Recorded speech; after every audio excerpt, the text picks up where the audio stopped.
ചർച്ചകളിലും ബോധവൽക്കരണ പരിപാടികളിലുമൊക്കെ സജീവമായി ഈ സമൂഹത്തിൽ പ്രവർത്തിക്കുന്നു. അദ്ദേഹത്തെ നിങ്ങളുടെ ഓരോരുത്തരുടെയും പേരിൽ നേതിയുടെ പേരിൽ ഞാൻ ഹാർദമായി ഈ കൂട്ടായ്മയിലേക്ക് സ്വാഗതം ചെയ്യുകയാണ്.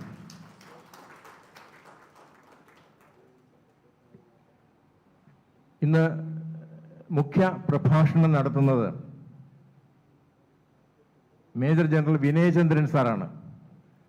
പരിചയപ്പെടുത്തലുകൾ ആവശ്യമില്ല, വളരെ പരിചിതമായ പേര് തന്നെയാണ്. നമ്മളൊക്കെ ഈ സിന്ദൂർ എന്ന ഓപ്പറേഷൻ കഴിഞ്ഞ് അല്പം സന്തോഷത്തോടെ ഇരിക്കുമ്പോൾ രണ്ട് പ്രധാന മേഖലകൾ, ഒന്ന് നയതന്ത്രത്തിൻ്റെയും മറ്റൊന്ന് നമ്മളുടെ ഡിഫൻസ് കേപ്പബിലിറ്റീസ്, അത് എത്രത്തോളം ഷോക്കേസ് ചെയ്യപ്പെട്ടിട്ടുണ്ട്, അല്ലെങ്കിൽ ഈ ഓപ്പറേഷൻ സിന്ദൂറിലൂടെ നാം ആ രംഗത്ത് നേടിയ വിജയം എന്താണ്, അല്ലെങ്കിൽ നമ്മളുടെ പൊസിഷനിങ്, നമ്മുടെ ഡിഫൻസ് കേപ്പബിലിറ്റീസിൽ മറ്റ് രാജ്യങ്ങളുടെ ഇടയിൽ ഇന്ത്യയുടെ പൊസിഷനിങ് എത്രത്തോളം മെച്ചപ്പെടുത്താൻ നമുക്ക് കഴിഞ്ഞിട്ടുണ്ട് എന്നുള്ളതിനെ കുറിച്ചൊക്കെ വളരെ ആധികാരികമായി സംസാരിക്കാൻ കഴിയുന്ന ആളാണ് ശ്രീ വിനയേന്ദ്രൻ സാറ്. ശ്രീ വിനയേന്ദ്രൻ സാറിനെയും നിങ്ങളുടെ ഓരോരുത്തരുടെയും പേരിൽ നേതിയുടെ പേരിൽ ഞാൻ ഹാർദമായി ഈ കൂട്ടായ്മയിലേക്ക് സ്വാഗതം ചെയ്യുകയാണ്. ഇന്ന് ഈ ചർച്ചയിൽ മോഡറേറ്ററായി പ്രവർത്തിക്കുന്നത് ആദ്യ ചർച്ച മുതൽ നമ്മളോടൊപ്പം എന്നുമുള്ള നമ്മൾ ഒരാൾ തന്നെയായ ചാർട്ടേഡ് അക്കൗണ്ടന്റ് ശ്രീ രഞ്ജിത്ത് കാർത്തികേയൻജിയാണ്. സാമ്പത്തിക വിദഗ്ധനാണ്. ഈ വിഷയം നമ്മൾ ഏത് ഒരു സംഘർഷം ഉണ്ടാകുമ്പോഴോ അല്ലെങ്കിൽ ഏതൊരു സംഭവം ഉണ്ടാകുമ്പോഴോ അതിൻ്റെ സാമ്പത്തിക ഇമ്പാക്റ്റുകളെ കുറിച്ചൊക്കെ വളരെ ആധികാരികമായി സംസാരിക്കാൻ കഴിയുന്ന കഴിവുള്ള ആളാണ് ശ്രീ രഞ്ജിത്ത് ജി. ഈ ചർച്ച മോഡറേറ്റ് ചെയ്യുന്നത് രഞ്ജിത്ത് ജി ആണ് എന്നുള്ളത് കൊണ്ട് തന്നെ ഇത് വളരെ ഫലവത്തായ ചർച്ച നടക്കും എന്ന് ഞങ്ങൾക്ക് ഉത്തമ ബോധ്യമുണ്ട്. ശ്രീ രഞ്ജിത്ത് കാർത്തികേയൻജിയെയും ഞാൻ വളരെ സന്തോഷത്തോടെ സ്വാഗതം ചെയ്യട്ടെ. ഞാൻ നേരത്തെ പറഞ്ഞു, സദസ്സ് ആണോ വേദിയാണോ കൂടുതൽ ഇലസ്ട്രിയസ് എന്ന് പറയാൻ പറ്റാത്തൊരവസ്ഥയിലാണ് ഞാൻ നിങ്ങളുടെ മുമ്പിൽ നിൽക്കുന്നത്. നമ്മളോടൊപ്പം എയർ മാർഷൽ ബിപിൻ സാറുണ്ട്, AVSM. അദ്ദേഹം ചർച്ചയിൽ സജീവമായി പങ്കെടുക്കും. അദ്ദേഹത്തിൻ്റെ സാന്നിധ്യം തീർച്ചയായിട്ടും, പ്രത്യേകിച്ച് ഈ പ്രത്യേക സാഹചര്യത്തിൽ നമ്മളൊക്കെ അദ്ദേഹത്തിൻ്റെ അഭിപ്രായങ്ങൾ പോലും കേൾക്കാൻ താല്പര്യമുണ്ടാകും. ശ്രീ വിപിൻ സാറിനെ ഞാൻ നമ്മളുടെ കൂട്ടായ്മയിലേക്ക് സ്വാഗതം ചെയ്യുകയാണ്. Lieutenant general doctor Ajith Neelakantan, അദ്ദേഹം നമ്മളോടൊപ്പം ഈ ചർച്ചയിൽ നിന്ന് പങ്കെടുക്കുന്നുണ്ട്, നമ്മളോടൊപ്പം ഇരുന്ന് ഈ ചർച്ചയിൽ പങ്കെടുക്കുന്നുണ്ട്. അദ്ദേഹത്തെയും ഞാൻ സ്വാഗതം ചെയ്യുന്നു. മറ്റ് സ്വാഗതം ചെയ്യേണ്ട, പരാമർശിക്കേണ്ട ഒരു പേര് കൂടി പറഞ്ഞിട്ട് ബാക്കിയുള്ളവരെ ഞാൻ പൊതുവായി സ്വാഗതം ചെയ്യാം. Air vice marshal doctor TP Madhusudanan sir, Srinivasan സാറിൻ്റെ സഹോദരനാണ്. അദ്ദേഹം എത്തിയിട്ടുണ്ട്. ഇനി ഇവിടെ എത്താനുണ്ട് ഒരുപാട് പേര്. സർ രാജീവ് ശ്രീനിവാസൻ സാറൊക്കെ വരുമെന്ന് പറയുന്നു. എല്ലാവരും വളരെ ആകാംക്ഷയോടെ കാത്തിരിക്കുന്ന ചർച്ചയിലേക്ക് നമ്മൾ നീങ്ങുകയാണ്. ഞാൻ ഏറെ സമയമെടുക്കുന്നില്ല.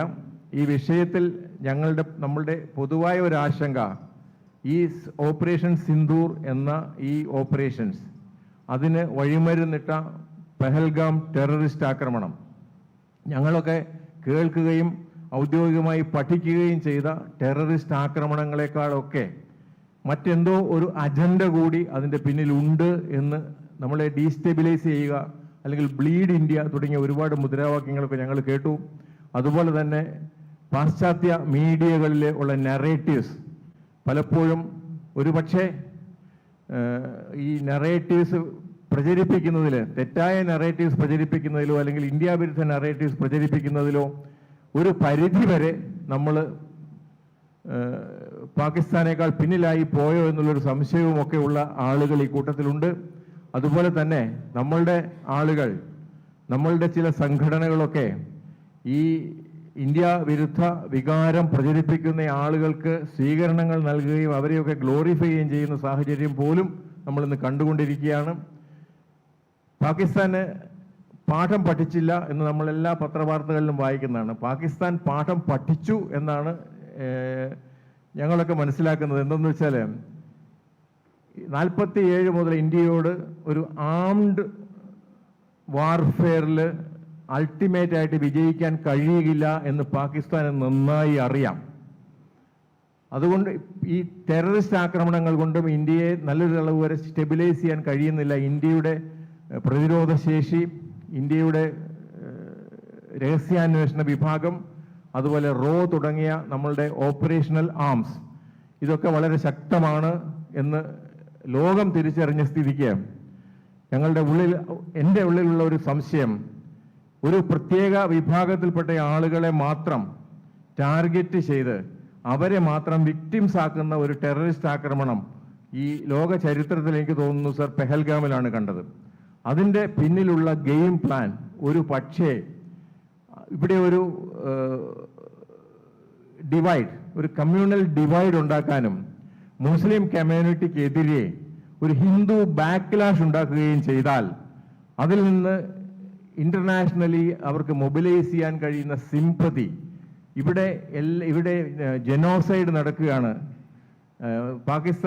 ബംഗ്ലാദേശിൽ നടന്നു എന്ന് നാം കണ്ടറിഞ്ഞ ഒരു ജനോസൈഡിന്റെ ഒരു മറുവശം എന്നുള്ള രീതിയിൽ മുസ്ലിംസ് ജനോസൈഡിന് ഇരയാക്കപ്പെടുന്നു എന്നുള്ള ഒരു സാധ്യത കൂടി അവർ പരീക്ഷിച്ചതായിരിക്കാം ഇതെന്നുള്ള ഒരു സംശയം കൂടി അല്പകാലത്തെ പോലീസ് ജോലിയിലൊക്കെ ജോലി ചെയ്തിരുന്നതുകൊണ്ട് ഞങ്ങളുടെ മനസ്സിലൊക്കെ എന്നും ഒരു സംശയമായിട്ട് അവശേഷിക്കുന്നുണ്ട്. ഇതേക്കുറിച്ചൊക്കെ നമുക്ക് വിശദമായി ചർച്ച ചെയ്യാം. വിശദമായി നമുക്കിതിൻ്റെ എല്ലാ മേഖലകളെക്കുറിച്ചും വളരെ സജീവമായ ഒരു ചർച്ചയായി തീരട്ടെ ഇതെന്ന് ആത്മാർത്ഥമായി ആഗ്രഹിച്ചുകൊണ്ട് ഇന്ന് വരെ ഇവിടെ നടന്ന എല്ലാ ചർച്ചകളിലും സജീവമായി പങ്കെടുത്ത നിങ്ങൾ ഓരോരുത്തർക്കും നിങ്ങളുടെയൊക്കെ സാന്നിധ്യമാണ് ഞങ്ങളുടെ പിൻബലം. ഞങ്ങളുടെ പ്രവർത്തനത്തിന് രാസതരകമായി പ്രവർത്തിക്കുന്നത് നിങ്ങളുടെ പ്രവർത്തനവും പ്രചോദനവുമാണെന്ന് അടിവരയിട്ട് പറഞ്ഞുകൊണ്ട് നിങ്ങൾക്ക് എല്ലാവർക്കും ഹൃദയത്തിൻ്റെ ഭാഷയിൽ സ്വാഗതം പറഞ്ഞുകൊണ്ട് ഞാൻ നിർത്തുന്നു. നന്ദി, നമസ്കാരം.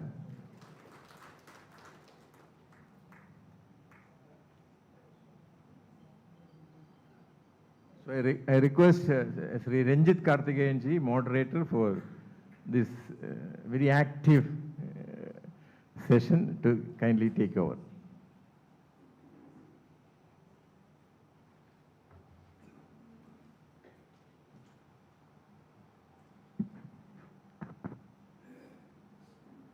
Thank you. A civilization rises not when it conquers the world with force, but when it compete with the world to recalibrate with respect. So, ladies and gentlemen, a very good evening. Today we will have an English session of Operation Sindoor, the rise of Bharat, global influence. Before we start the session, let me have a quick introduction as to what we can expect. What Operation Sindoor achieved on the ground was not just a military success, but something deeper, a declaration of a civilizational maturity. Swift, precise, and restrained, Bharat's response was rooted in the Shastra of Chanakya, where intelligence, timing, and calibrated might are used not to destroy, but to dissuade. So for the decades, Bharat aspired to be heard. Today, it is being watched with attention, with admiration, and sometimes with awe. Operation Sindoor showcased the cutting-edge capabilities of our indigenous research and development, the operational maturity of our armed forces, and the ethical restraint that reflects our civilizational DNA. No indiscriminate escalation was found, no global lectures, just a silent confidence, precise deterrence, and as the enemy recoiled, the world nodded in respect. Let us be clear that this was not just a military win. It was a civilizational assertion of Bharat's right to defend, to lead, and to prosper. From Tejas to Agni, to BrahMos to drone swarms, Bharat's research and development has arrived. And from being arms importer to an emerging defense exporter, we are reshaping our strategic economy. And while we speak the language of war, Bharat speaks the language of a strategic restraint and a calibrated resolve. This is a world in the strategic flux. Europe recalibrates, the Middle East redefines, and Asia asserts. In this landscape, Bharat has risen as a stabilizing force, a diplomatic balancer, and yes, an economic magnet. When Operation Sindoor didn't just silence the adversaries, it opened the corridors.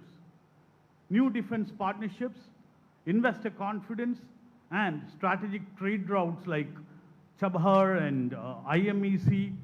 And Bharat today is not just securing borders, it is shaping logistics, energy, and economic geometry from Eurasia to Indo-Pacific.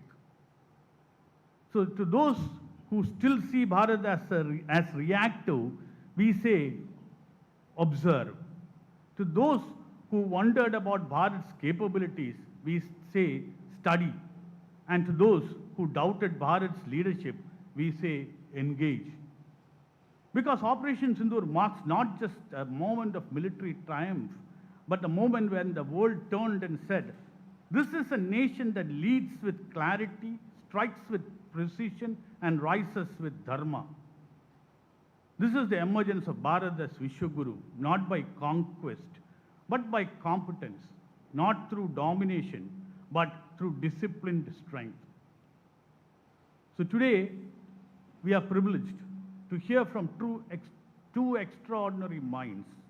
Ambassador T.P. Srinivasan, who has represented Bharat's diplomatic courage across the world, and Major General Vinay Chandran, who embodies the doctrine, discipline, and depth of our military thought.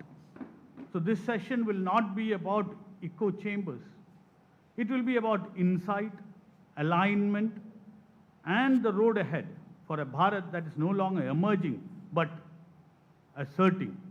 Let's begin. Let the world listen. Let Bharat rise with clarity and courage. And we also have in the audience Air Marshal IP Vipin, recipient of the Ati Vishishta Seva Medal, Lieutenant General Dr. Ajit Neelakantan, Air Vice Marshal Dr. T.P. Madhusudan, and Major General S. Radhakrishnan, whose presence is acknowledged, and probably the audience can have interaction with them also. So let me first request Major General Vinay Chandran to kindly deliver his keynote address and enlighten us about the defense capabilities that India has and what we showcase in the Operation Sindoor. Jai Hind.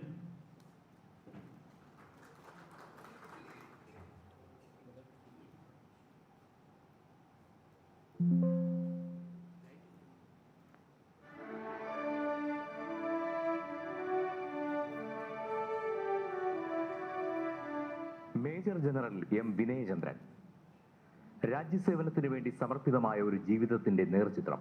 അതാണ് major general M വിനയചന്ദ്രനെ കുറിച്ച് വളരെ സംഗ്രഹിച്ചു പറയാനാവുക. Infantry ഓഫീസറായും national defence കോളേജിലെ senior ഇൻസ്ട്രക്ടറായും അസം റൈഫിൾസിന്റെ ഇൻസ്പെക്ടർ ജനറലായി മിലിറ്ററി ഓപ്പറേഷൻസ് ഡയറക്ടറായും ഒക്കെ സേവനമനുഷ്ഠിച്ച തികഞ്ഞ രാജ്യസ്നേഹി.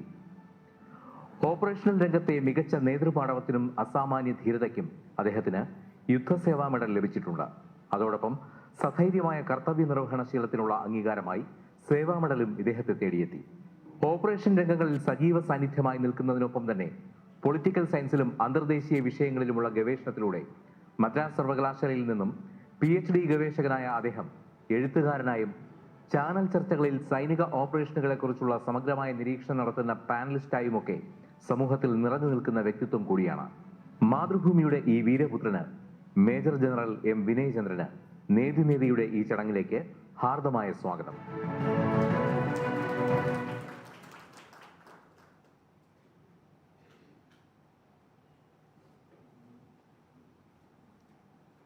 ഇവിടെ ഉപസ്ഥിതരായിരിക്കുന്ന എല്ലാവർക്കും നമസ്കാരം.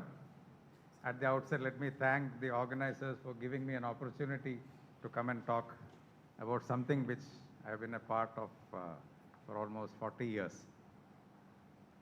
When I was initially asked to talk on this subject, I thought that Op Sindoor is the most widely analyzed and discussed subject, not only in India, but almost the whole world. Everyone is talking about that. There have been a lot of discussions, analysis. Every TV room became an operational room. We saw more operational rooms across TV channels than the actual DGMO's operations room, which gave some kind of details about the operation. So I thought I'll talk to you from the positions I have been in dealing this. I'm an infantry officer basically who spent a lot of time in Kashmir as well as the military operations directorate. So I'll talk as if I start from Pahalgam and then I'll take you through the whole event as I have seen. It may not be adequate, but I am also sure that everyone in this room is very knowledgeable about what has happened. Everyone has a strong opinion about what happened and what should have happened. So let me start now. When ceasefire was declared, the first thought came into everyone's mind was, have we won the war? Or have we lost? Who has won? Whether it is India, Pakistan or Trump, who won the war? Winning a war is something imaginary actually. In the olden days, when two kings used to fight, one of them used to win, he used to cut the head of the other king, the king who lost, take his wealth, take all his wives, and he start ruling that area also. So there was a clear-cut victory. We know who won and who lost. But as time passed, it became quite nebulous, the concept of winning a war. If you see last 100 or 200 years, that is recent times, there have been very few wars where there was a clear-cut victory. Like if you take Second World War. After fighting for 5-6 years, losing a lot of lives, Germany and Japan were clearly defeated. America dropped a couple of atom bombs in Japan also. Japan and Germany surrendered their arms. They signed on a instrument of surrender, on a document, which was publicized to the whole world. Likewise, you come to 1971, when we liberated Bangladesh. That was a second time after Second World War when a whole army of 90,000 put their arms down and surrendered to another army and armed forces. Sorry, in between it is all Army, Navy and Air Force.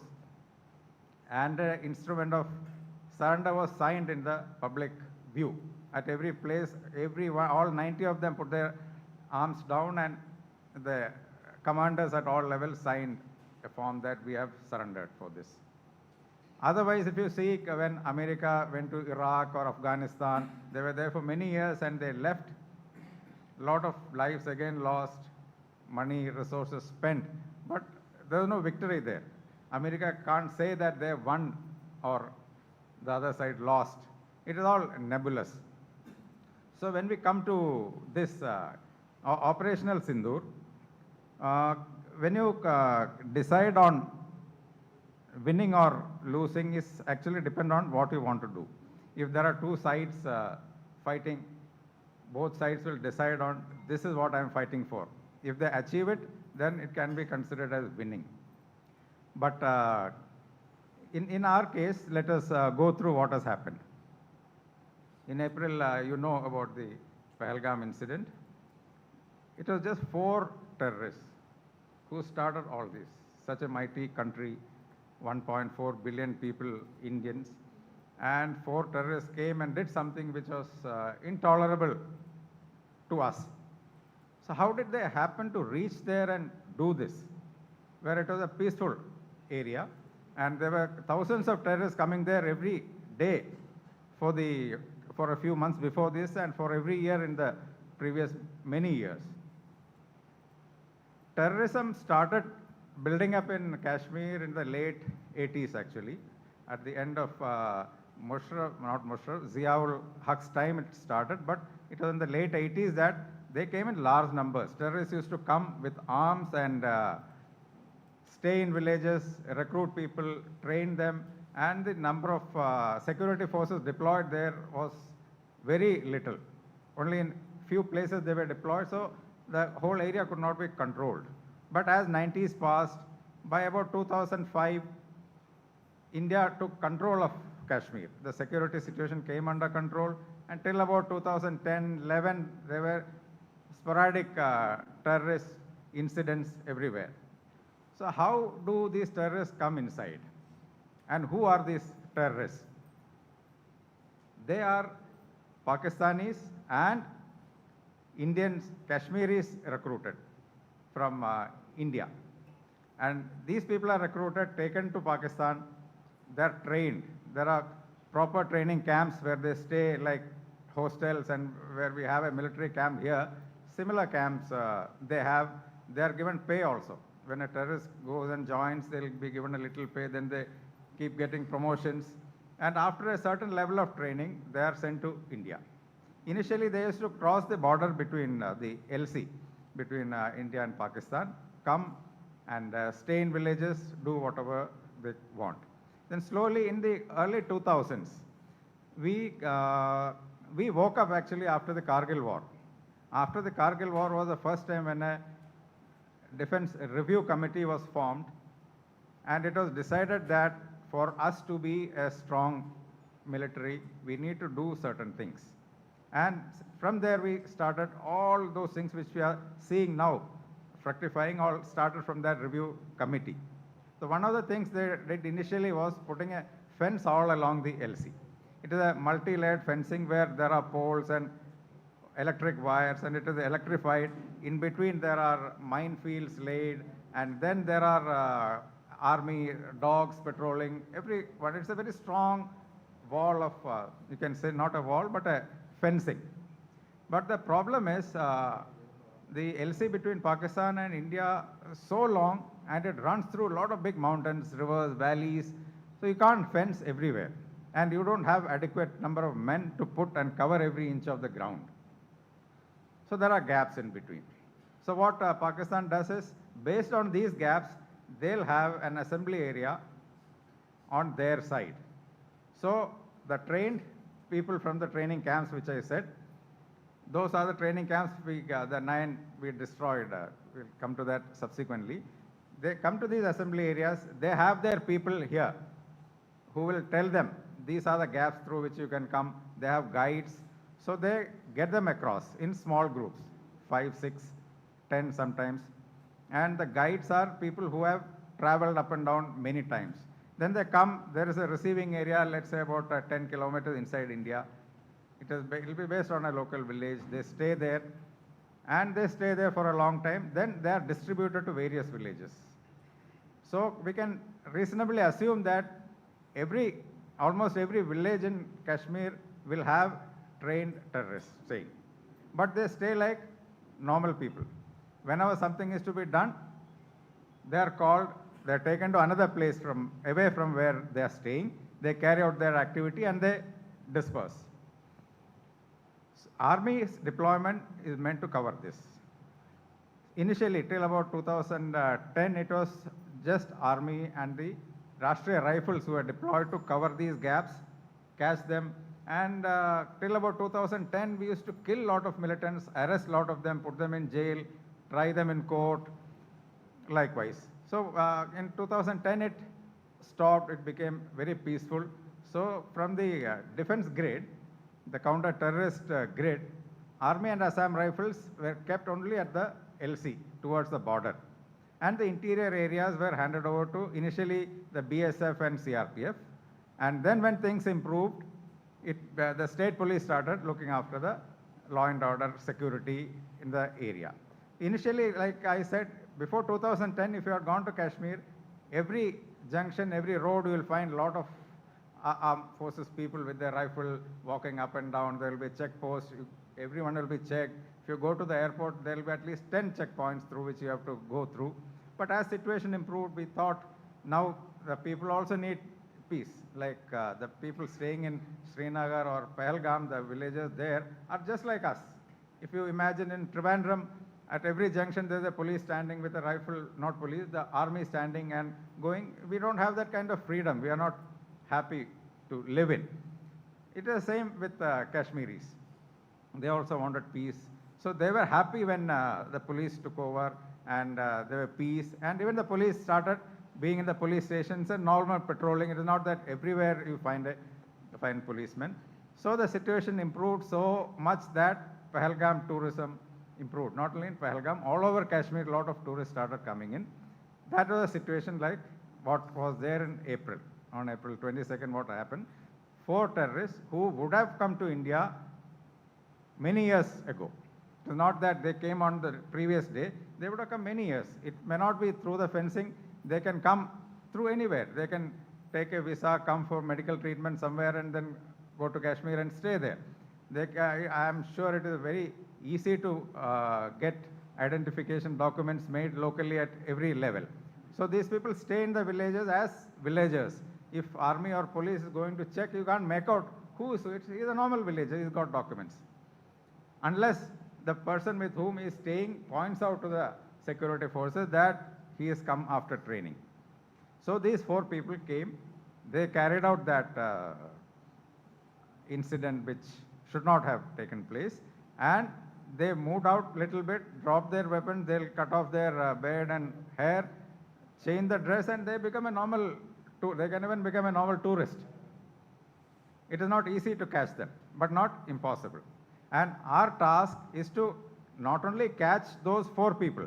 Those 4 people are actually the smallest cog in the wheel.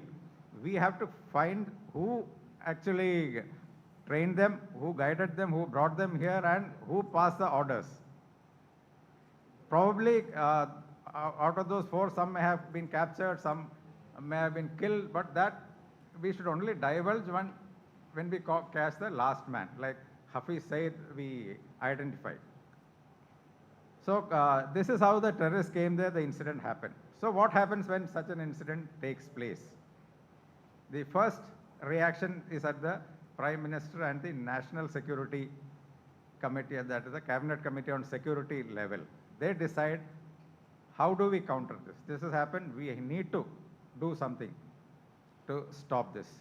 So the military part of that counteraction which India takes, that is Op Sindoor. Op Sindoor is purely the military part of the counter action.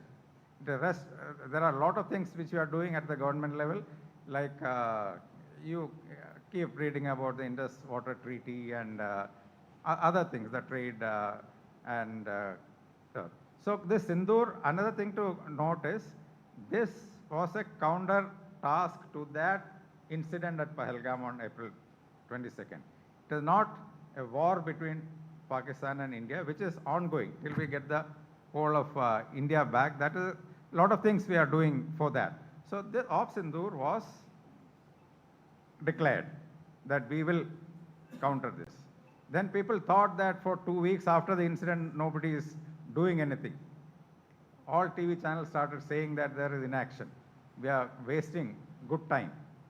Then one fine morning, we all heard that the 9 terrorist camps were hit, and we counted more than 100 terrorists killed, and we all know the people whom we wanted, some of them, all those people we have killed. And the aim given for Op Sindoor was hitting the terrorist camp and destroying the terrorist infrastructure. So when we did that, Pakistan retaliated by attacking our border villages, military posts, and some inside areas also. They targeted our military and the civilians. So we again retaliated. We all know, I'll not go to the details of, but at the end we struck all their airfields, and the part of the air attack which finally gave us the sense of victory, I'll request my friend Air Marshal Vipin to cover at the end as a question if somebody wants to ask. I'll not cover that. Then we declared ceasefire. People started talking about whether it was Trump who declared or India or Pakistan who declared. That is not of any consequence, because I said it is a military task of Sindoor was a military task given which was achieved, and we thought it was the right time for us, so we agreed to a ceasefire. So what happens in future? Ceasefire means, does it mean that the war is over? On ground, we are prepared. You would have seen, yesterday you would have read in news what Ukraine has done to Russia. They sent a lot of drones in a truck into Russia. That truck was parked somewhere inside near an airport. Then very cheap drones, it's not very costly also.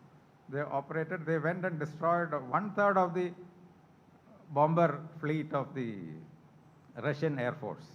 What I mean is there are some things which we'll never know. Russians would have never known that such a thing can happen.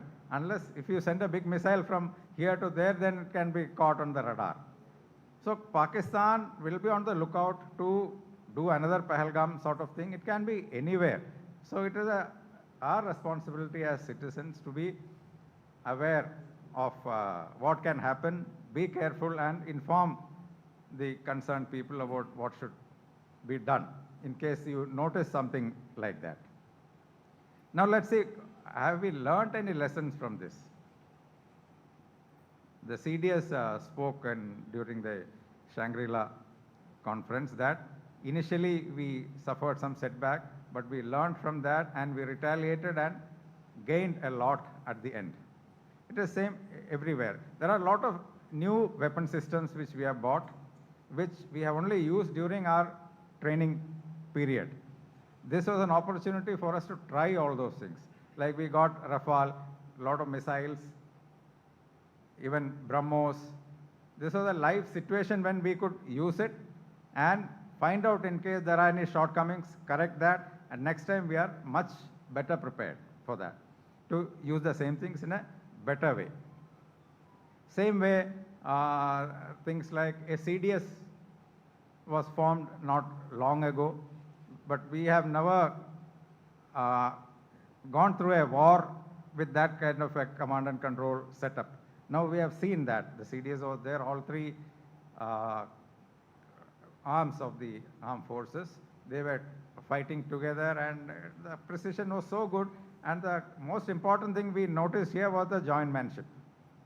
You saw everywhere, even while the press conference is there, not only the Army, Navy, Air Force, you will find the ministries, the civilian part of the government, the defense ministry, everyone standing together. So this was a great opportunity for us to test those.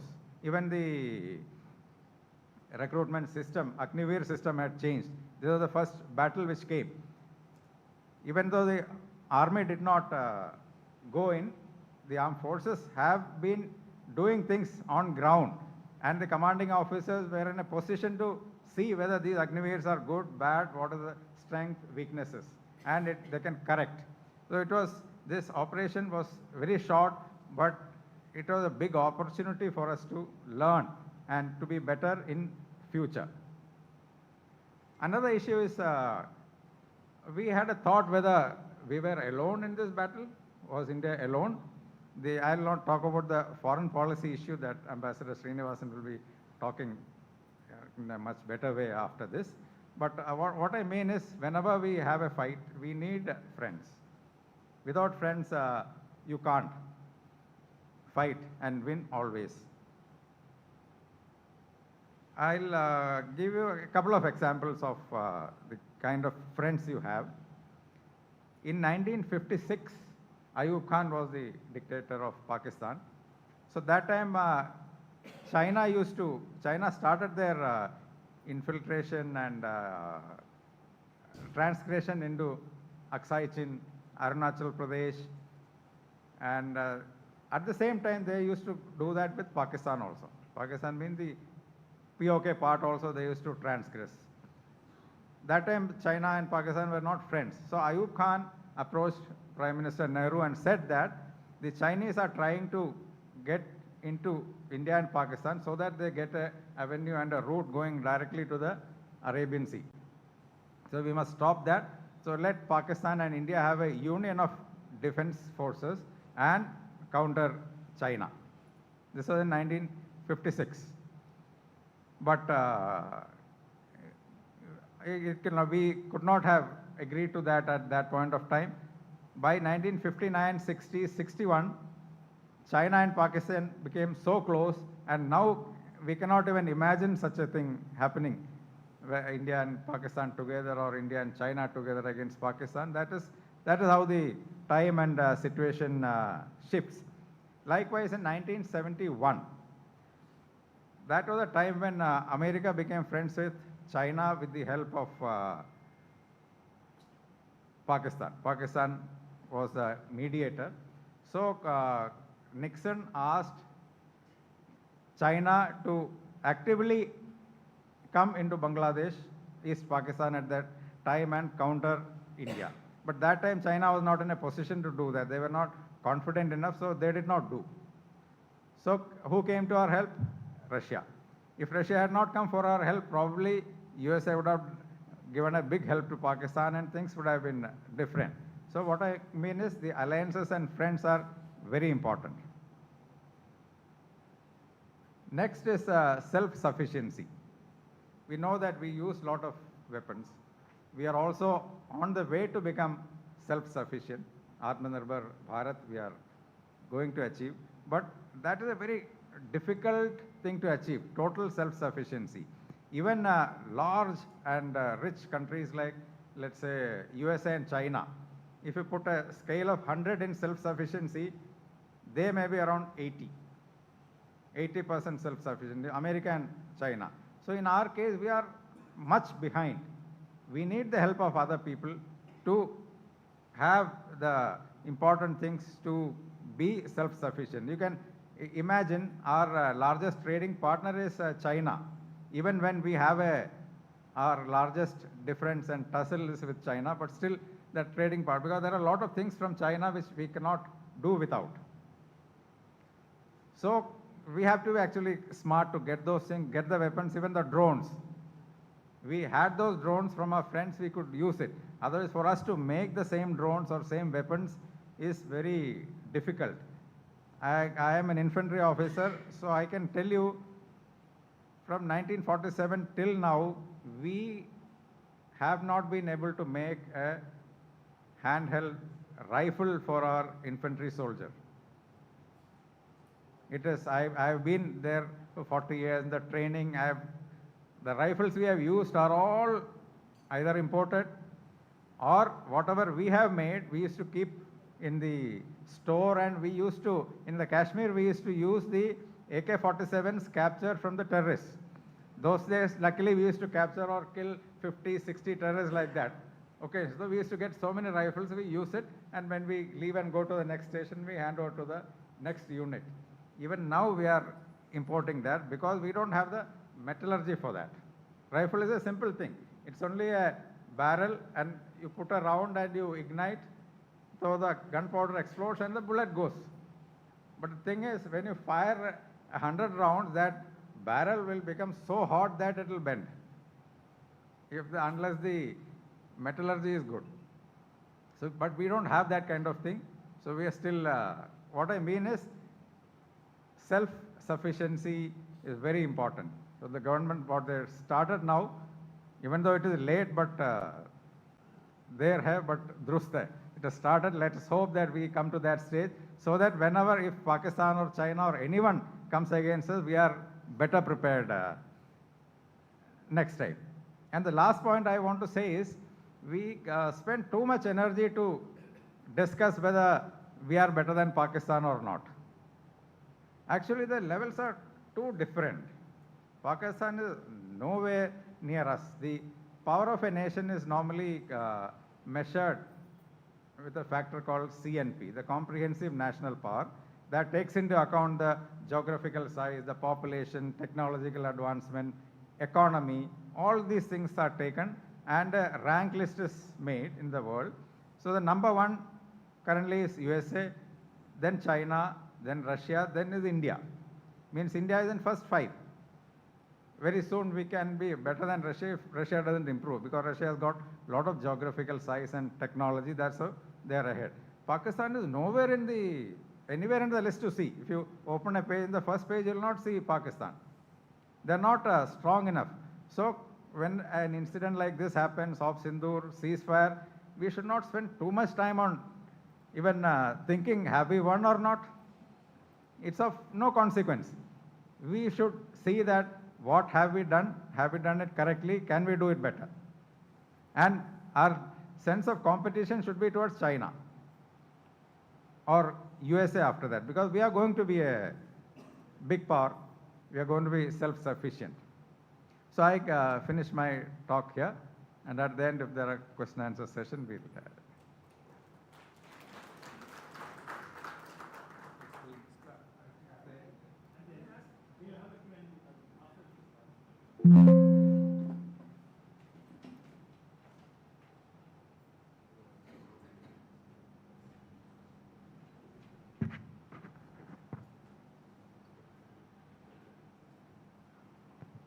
Thank you, Major General.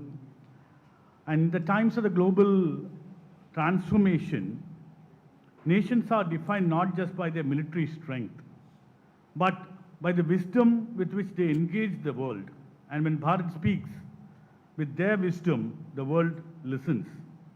And at the time when Bharat's foreign policy is being recalibrated post-Op Sindoor, with a blend of assertiveness, alignment, and Atmanirbharata, there is no better voice to help us decode this global shift. Ambassador T.P. Srinivasan brings a rare blend of intellectual depth and diplomatic dexterity to every conversation.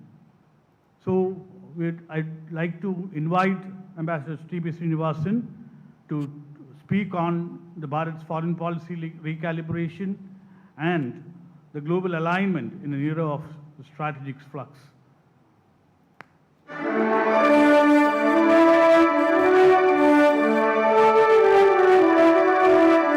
തെറ്റാലി Parameswaran Pillai Sreenivasan എന്ന T P Sreenivasan ഇന്ത്യയിലെ അറിയപ്പെടുന്ന ഒരു നയതന്ത്രജ്ഞനാണ്.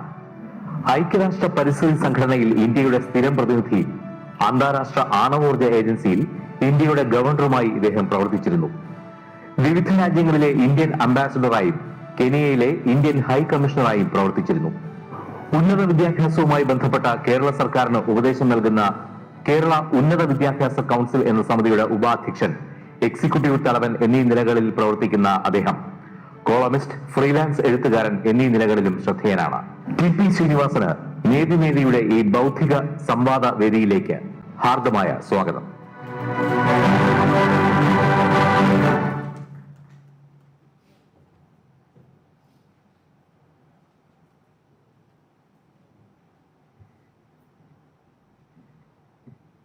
Good evening, everyone.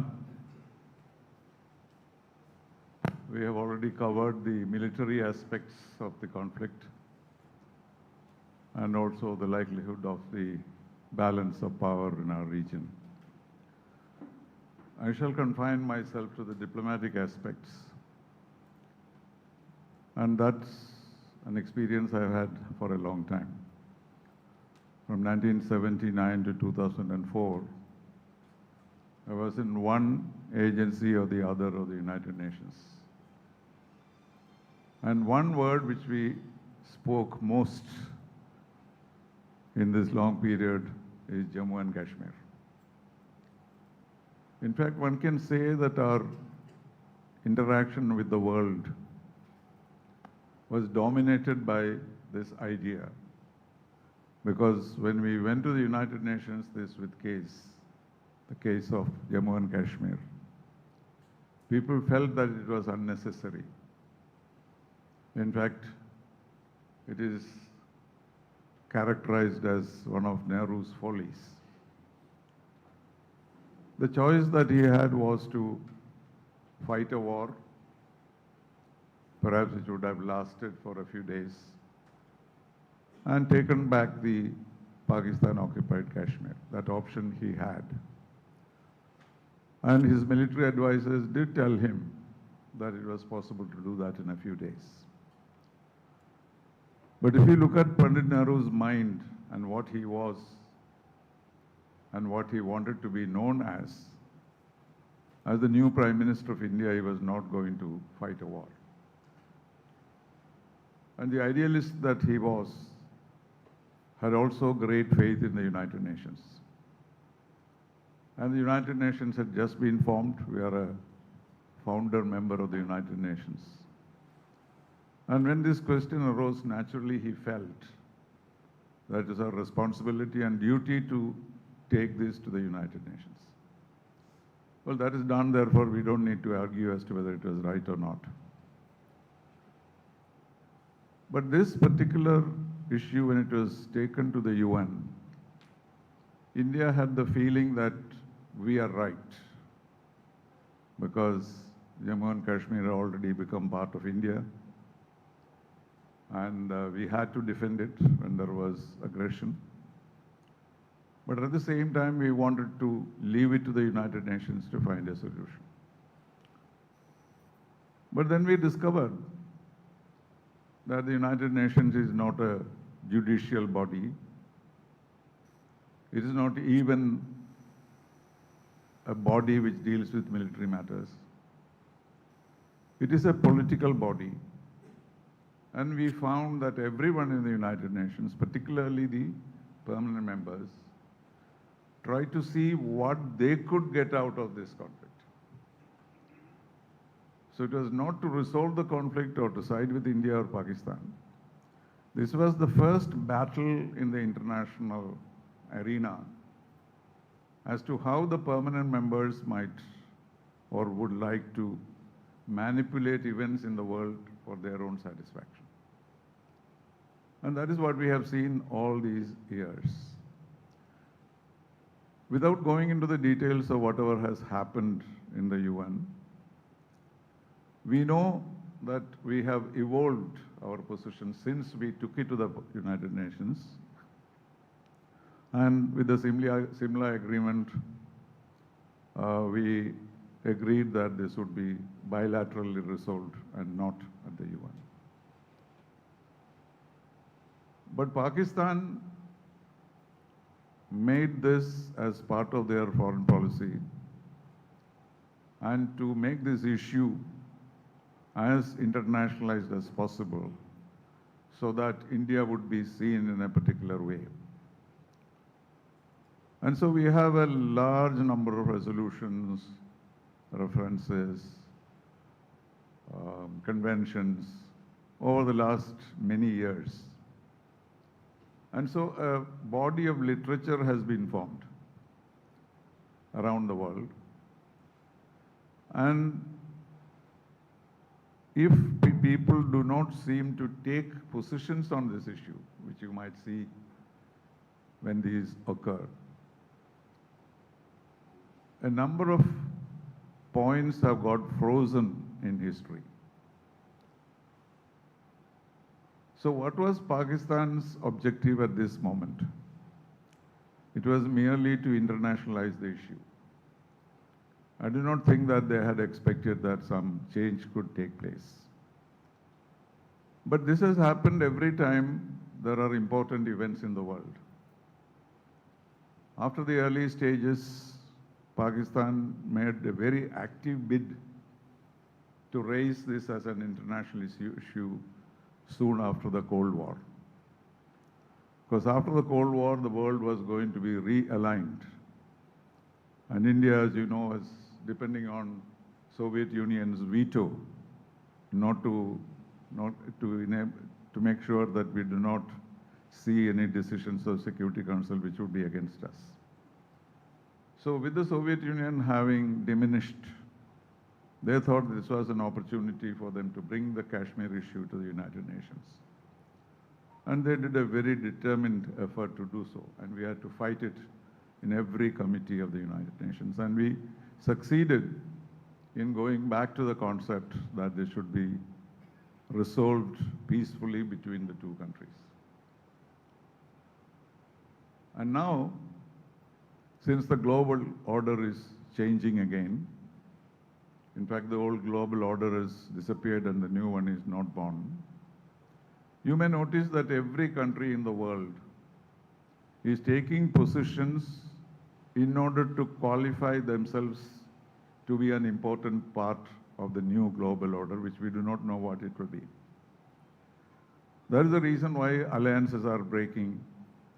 People are taking positions but not always joining any of the group.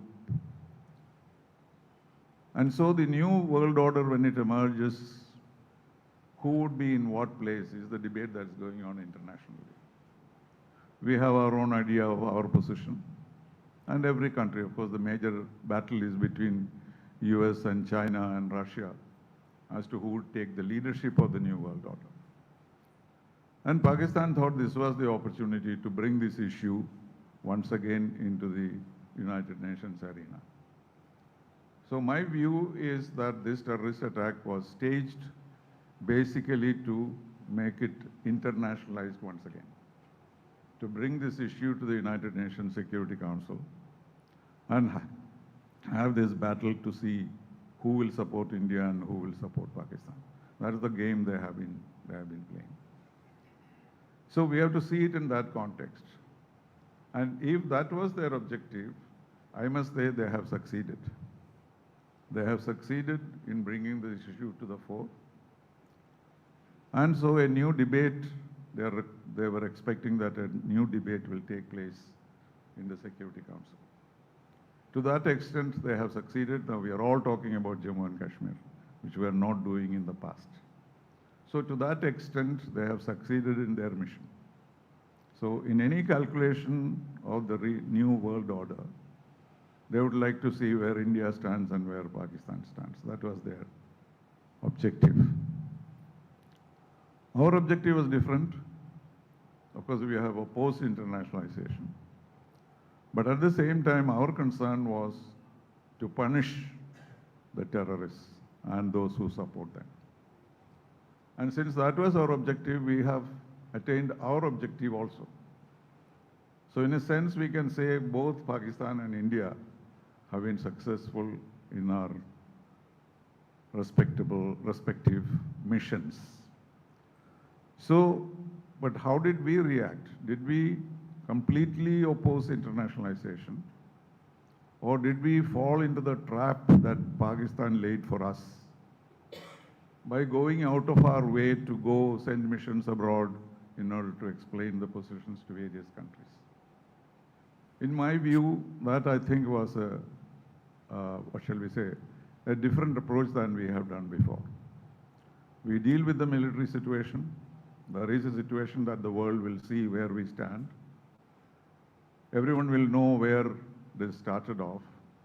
And therefore, was there any reason for us to go out and explain to many countries? I think it was more because of internal political reasons. So that apart, when you did that, now we have many reports of how our delegations were received by other countries. But you will notice that no country has explicitly supported either Pakistan or India. Of course, China has supported Pakistan explicitly. Turkey has done that. And then Azerbaijan, that's all. These are not so, I mean, that was to be expected. In the case of India, you have not heard anyone saying, we support India. Even after these conversations that we had in different parts of the world, they listen to you, they very patiently listen to you and understand. But nobody has come up with saying that, yes, we support India. And this is not because we are not popular in the world, not because we are not powerful in the world, not because we are not required by other countries. But this whole situation is frozen in time. Like, for example, 2 or 3 points that our delegations were asked to explain to other countries. We have the briefing. The first thing that we wanted to tell the world was that Kashmir is an integral part of India. But this is something that nobody in the world has accepted. The only country which supported the position that Jammu and Kashmir is part of India was the Soviet Union under Khrushchev. And that was the basis of the better relationship that we established with the Soviet Union, because Khrushchev went to Kashmir and declared that this is part of India. But why are the others not doing that? Because over these years, we have created literature, we have created maps, which all indicate that there is a problem which has to be resolved between the two countries. And if you look at the map of Jammu and Kashmir published by the United Nations, there is an inscription about the border which has been delineated there, that the final situation, or the border situation, has not been agreed upon between the two countries. So the fact that India is an integral part of, Kashmir is an integral part of India, is a matter on which the world will be reluctant to take a position. Because the map itself, which has been supported by us, says that this is to be determined. So how can we say that's an integral part of India? So we are very convinced about it. But this cardinal mistake which was made at that time as a kind of compromise that this will be settled in the future, and to say that this border is not final, is before every country in the world. So when you go and tell them that this is an integral part of India, they would not oppose it. They would not say it is not so. But they would continue to insist that this is something which has to be settled between India and Pakistan. So this argument of integral part of India is something very special to us. And because of this particular situation, everybody looks at the situation when the border would be settled. The second point that we are making to the world is that we are fighting terrorism. There is no problem of any country in the world saying that we object to terrorism. And that is what our delegation has reported. They all said they are opposed to terrorism. But what we have to remember is that in the history of the United Nations, till today, terrorism has not been defined. This has been tried very many times. I myself have sat through several discussions how to establish what terrorism is. And it's not possible to define it because in the United Nations history, one man's terrorist is another man's freedom fighter. They point out to us that didn't you support national movements in Africa, in Namibia, in South Africa? Did you not support freedom fighters in Sri Lanka? Are they terrorists or not? So in this long history of the United Nations, there has never been an agreement as to what terrorism is because of this conflict. And so when we say we attack terrorists or we want to destroy them, they would not entirely support that idea. They will say, yes, terrorism has to be fought, all kinds of terrorism is not acceptable. But in their mind, the question arises as to whether what is happening in Kashmir is freedom fighters or terrorists because of the lack of definition. So here again, this is the danger of internationalization. Our argument that we are fighting terrorists is taken with a pinch of salt by the international community. So what we see is there have been occasions when terrorism became very significant in part of history in the negotiations. And 9/11 was the obvious time when everybody was keen that something should be done about terrorism. More than 20 years ago, we had presented a convention comprehensive convention on terrorism to the General Assembly. And it is still there. It has been debated many times, but it was not approved. But when 9/11 happened, there was a great demand for terrorists to be dealt with. And since because of the lack of definition, a comprehensive decision on terrorism could not be taken either in the General Assembly or the Security Council. And so we started dealing with hijacking. There is a separate convention on hijacking, separate convention on trade, etc., etc. But still, there is no unanimous view on how terrorism should be dealt with. So whether a particular country has the right to fight terrorism to the finish and say that an act of terrorism will be considered as a war, as we have now put forward to the world, is also clouded in all these various documents we have. So we cannot expect the international community to accept our arguments. They may be sympathetic to you, but at the same time, this is the reason why nobody takes a very open position on this. So where is the answer? Because every time there is a terrorist attack, we attack back, and we now have the new scheme or decision that we will not hesitate to go beyond the line of control.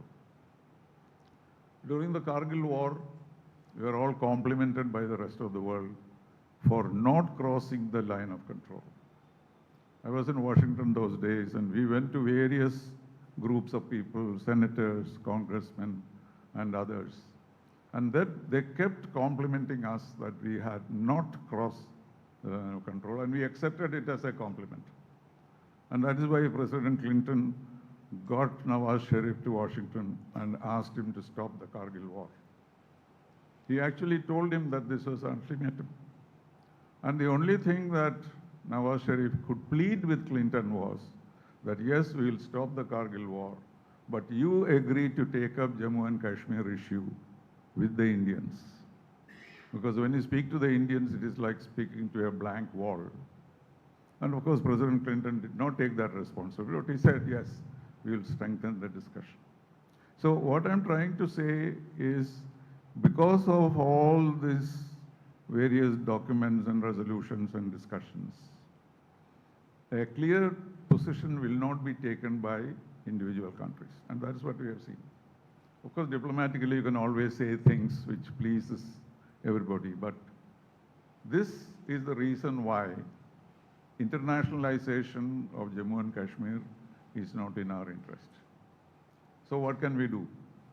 What we can do is only what we are doing now. That is to militarily stop terrorist attacks on India.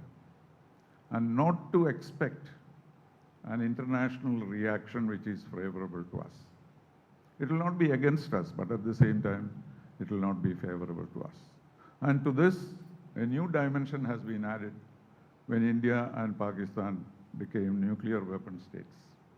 Of course, we are not nuclear weapon states legally, but it is acknowledged that both of us have nuclear warheads. So there is a near thesis that when there are nuclear weapons in any country, no conventional war can be fought. And probably that is the reason why we haven't had as many wars as could have happened during this period. Because after 1998, since Pakistan and India became nuclear weapon states, the whole world started considering Jammu and Kashmir to be a hotspot.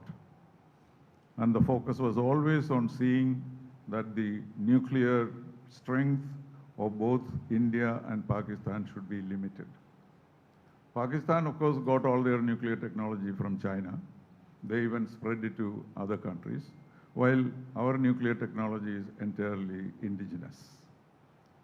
And more than that, India has what is called the non-first use doctrine. We have declared that even though we have the capacity to use nuclear weapons, we shall not use it unless we are attacked. Because it is a theoretical matter whether we will be alive to attack after somebody has used nuclear weapons on you. But still the doctrine is that we will not attack. The non-first use is a doctrine that we have accepted, which China has also accepted also. But Pakistan specifically says that they have the right to attack with nuclear weapons because their military is not entirely capable of dealing with the Indian threat. So for them, nuclear weapons are weapons of use if necessary. And in our case, of course, there is the understanding that even when we say non-first use of nuclear doctrine, we also have an understanding that if it comes to a major threat to our security, we will not be restrained in that case. So this again is another issue about which the world is worried when India and Pakistan start fighting. And here again, they kept saying, even after the war started, that if necessary, we will not refrain from using nuclear weapons. So the whole idea of the border, the second aspect of what terrorism is, and the danger of nuclear use between India and Pakistan. So this makes the world concerned about what happens in India. So when something like this happens, immediate reaction of any country which has any influence on us is to somehow bring about a ceasefire. Because we do not know who brought the ceasefire. As far as India is concerned, it is the Pakistani DGMO who requested for a ceasefire. But President Trump declared it even before we declared it, saying that I brought about this. Could be. I will not deny that. There must have been conversations between us. But we may not have negotiated it with the Americans, but it is only natural for big powers to stop anything happening between India and Pakistan because of the larger danger of a nuclear attack. Of course, our Prime Minister made it very clear that you cannot blackmail us on the basis of nuclear weapons. We will deal with it. Yes, that we will deal with it, certainly. So, when we talk of the diplomatic impact of what has happened, we should be aware that it is not a straightforward favoring India or Pakistan as far as the rest of the world is concerned. Our representatives went to Colombia, very friendly country for us. But what Colombia had done was they had sent a sympathetic message to Pakistan, simply saying that we are sorry to hear this happened and the loss of lives in Pakistan. And we considered this was an unfriendly statement and very quickly said we are going to withdraw that statement. That was not difficult for Colombia. But would Colombia say, we sympathize with you because you have this threat from terrorism? So we need to understand the complications in negotiations bilaterally or multilaterally with Pakistan, because this whole history of 70 years.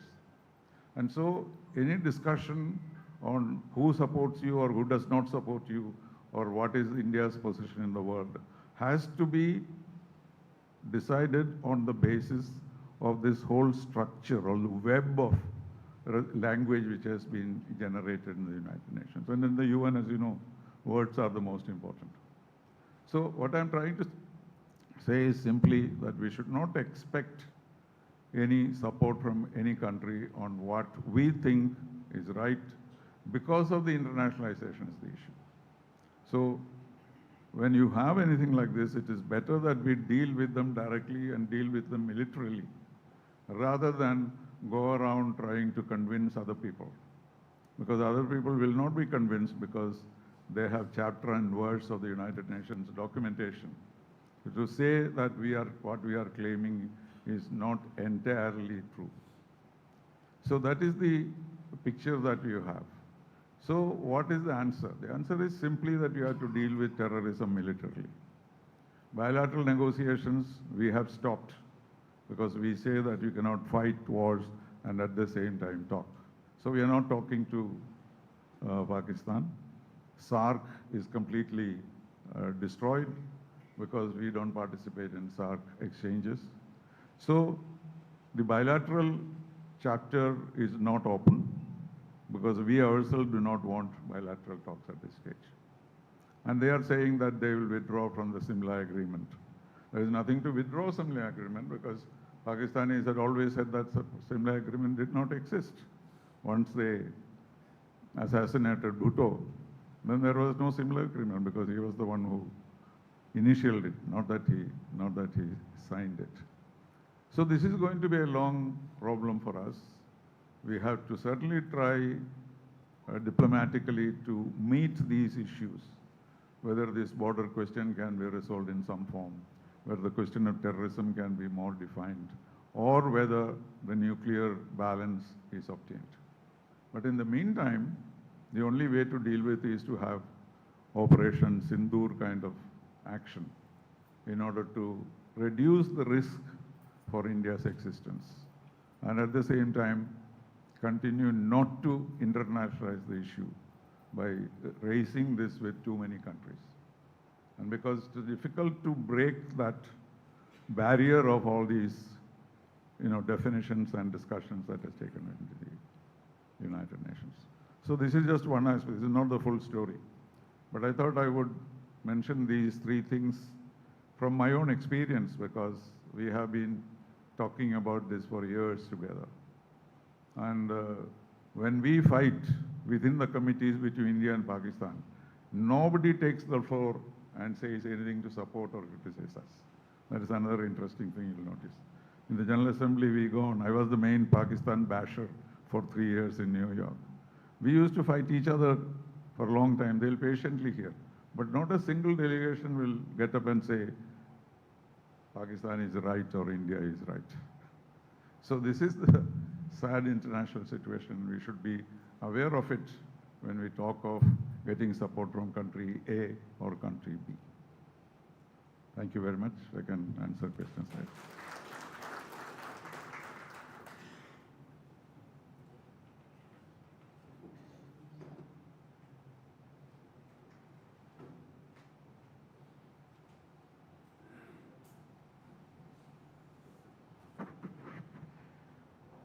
Thank you, sir. Very, very interesting and probably a very new dimension to the diplomatic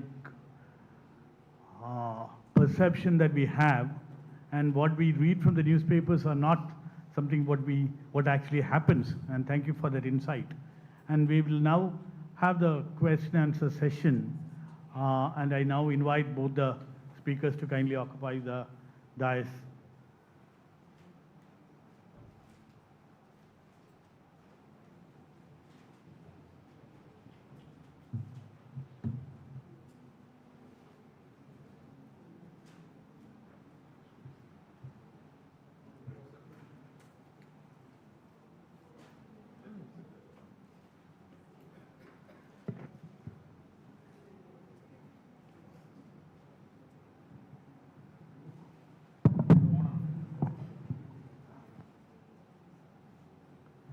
Thank you, Ambassador Srinivasan, and thank you, General Vinay Chandran, for those powerful and insightful addresses.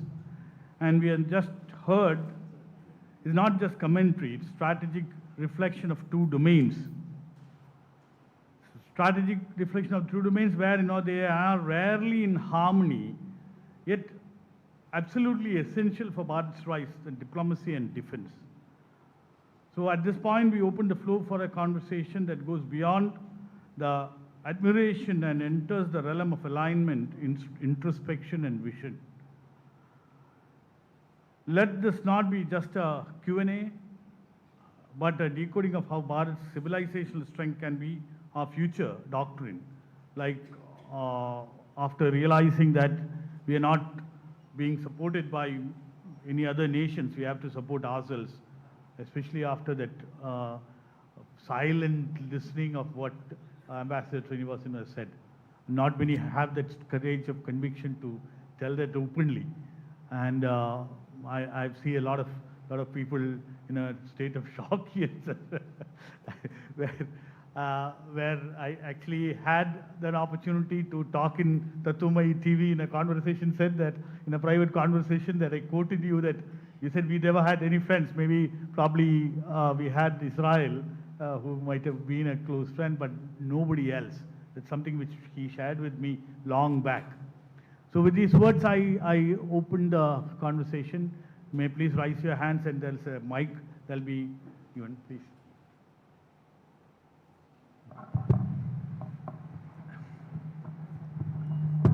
Sir, I have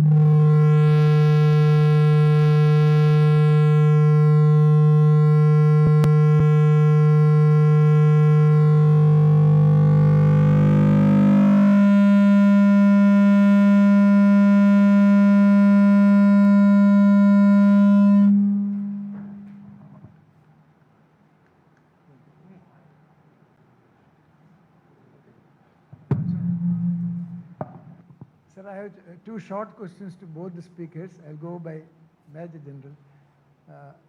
All of us know that Pahalgam, we were taken by surprise.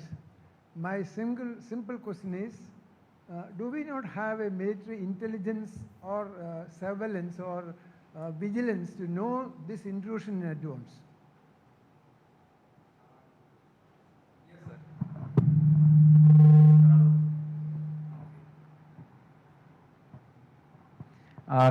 Like I said, sir, earlier times there used to be a lot of terrorists inside.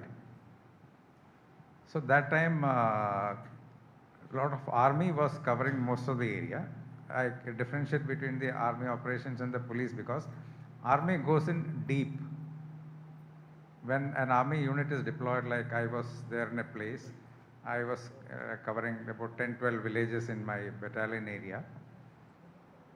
We go to these villages every day. We know the exact list of people who are there. So in case somebody new is coming, we'll know. And if a battalion is deployed and gets friendly with the people around, in case somebody is coming from outside and hiding somewhere, someone from the village will come and tell us that there is a new fellow. And we also patrol the jungles very intensely, so we generally catch hold of most of the terrorists. If somebody does not tell you he is a terrorist, we will not know. Even the intelligence people, they'll only know what somebody tells them. And the number of people, I said that when army was deployed, army had large numbers deployed there. Then the BSF, CRPF, police, intelligence is very few. They'll have, in a district, they'll have a team of 4 or 5 people who will just go around and ask questions and be friendly with people, pay for some information, that kind of a thing. So knowing a chap, like I said, these 4 people may have come to India a few years back, and they would have come to Kashmir, and they would have been staying in 4 different villages far away from each other, and staying like normal people, working. Even on April 22nd this happened. It is quite possible that for a month before that or more, they were working in Pahalgam as a tourist guide or a driver or a porter or photographer or somewhere. And they were doing this for many years before. They knew the area well, and when the time came, they got orders from the masters. 4 of them came together. All weapons would have been hidden somewhere. They took it and did this. It is quite impossible to find such kind of thing. When the terrorism is more, we can put a lot of activity. And it is not correct that when there is nothing happening, like I said, we can't put the army everywhere. Like it is like today in Trivandrum, let's say you put 10,000 army people to guard everywhere. How will we feel? The Kashmiris are also, 90% are people like, I've been there for a long time, I've been here for a long time. It is like living in my Palkolangara, same way I live in a village there in Kashmir. So it is very difficult for the intelligence or anyone to find this. But now they would have gone after tracing and tracking them. To Ambassador, I'm really shocked to listen to him. You said, as far as the United Nations is concerned, the freedom fighter is, to one side, the other side is terrorists. Is it applicable only to India or applicable to the entire world, their approach? Of course, the entire world. See, terrorism, according to the West, was only in South Asia and the Middle East. They never were aware of the danger of terrorism to them before 9/11. 9/11 changed the whole scheme of things. And for a few days, there was a feeling that this convention will be adopted, there will be a definition, etc. But you know what happened? 30 years of war against terror, and then Taliban was put back and the Americans fled. So 30 years of fight against terrorism, even after 9/11, was not successful. So it applies to everybody. We are sometimes, when we were supplying arms to freedom fighters in South Africa and Namibia, we did not think it was wrong. We also supported the tigers in Sri Lanka. But from Sri Lanka's perspective, or Namibia's perspective, or South Africa's, they are terrorists.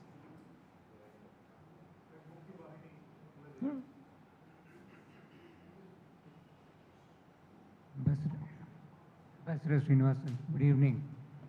This UN as an organization was formed almost 8 decades ago. Shouldn't there be some reforms taking place there? A country like India should be on the top table. No, this is the effort being made by Pakistan to change the rules, as it were. So what they want to say is that these are freedom fighters and they should have the support. They should have the ability to support them. That is their right, they say. The foreign minister said it recently. 30 years we have been working on these people. They never say that we don't support them. So that story, whether it can be rewritten, is what Pakistan tries to do every time they have a terrorist attack, to take the issue actively to the international stage. But then I believe there are some designated terrorists that is designated by UN. Yes, I didn't go into all those details. There is a counter-terrorism committee of the Security Council, which are the members of Security Council, and as a member of the Security Council, we chaired that committee for 2 years. But that is a very kind of mechanical assessment of various groups. For example, we can go to the Security Council and say that Lashkar-e-Taiba is a terrorist organization. Then they will study, they'll talk to the Pakistanis, etc., and they will try to bring in some kind of a restraint. You know, there is a gray area and white area and black area for terrorism. So Pakistan is now in the gray area. We would like them to be in the black area, but they would like to be. So these are all games that diplomats play to keep us going. Otherwise, what will you do at the UN? But it has no real substance. But there is some substance in the sense that when the Security Council designates some of the Lashkar-e-Taiba, etc., are designated by the Security Council as terrorists, then we get certain advantages. They are not given bank loans and they are not given support openly by the other countries. Some impact is there. But fundamentally, we have to accept a dictum that a terrorist is someone who tries to get by force what they cannot get in the normal way. This should be the definition. But this definition will not go in the United Nations, but because all of us have our own terrorists in our pockets. But can't India be taken up to a higher level than what they are today? What is the higher level than Security Council? It's not the higher level. But we are not there in that.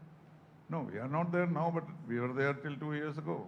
Now Pakistan is a member, temporary member. I'm talking about the permanent membership.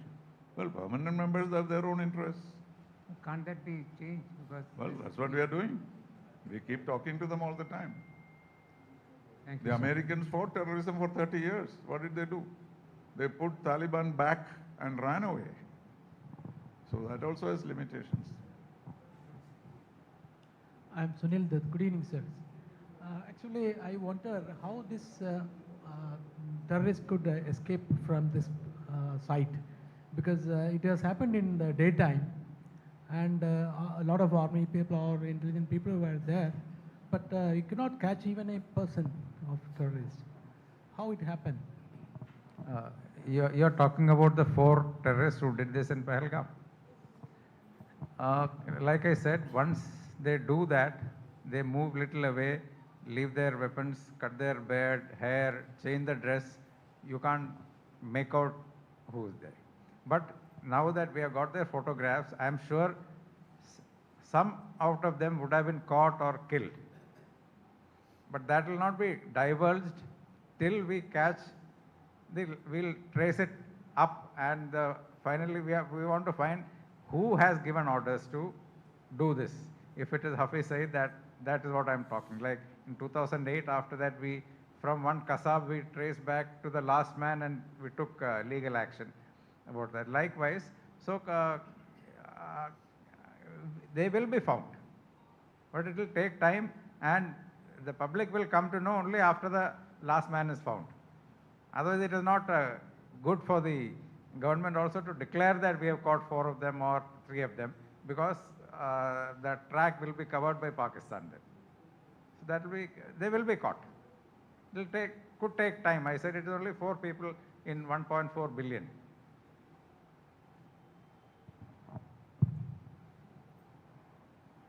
Sir, I'm Rajesh Pillai.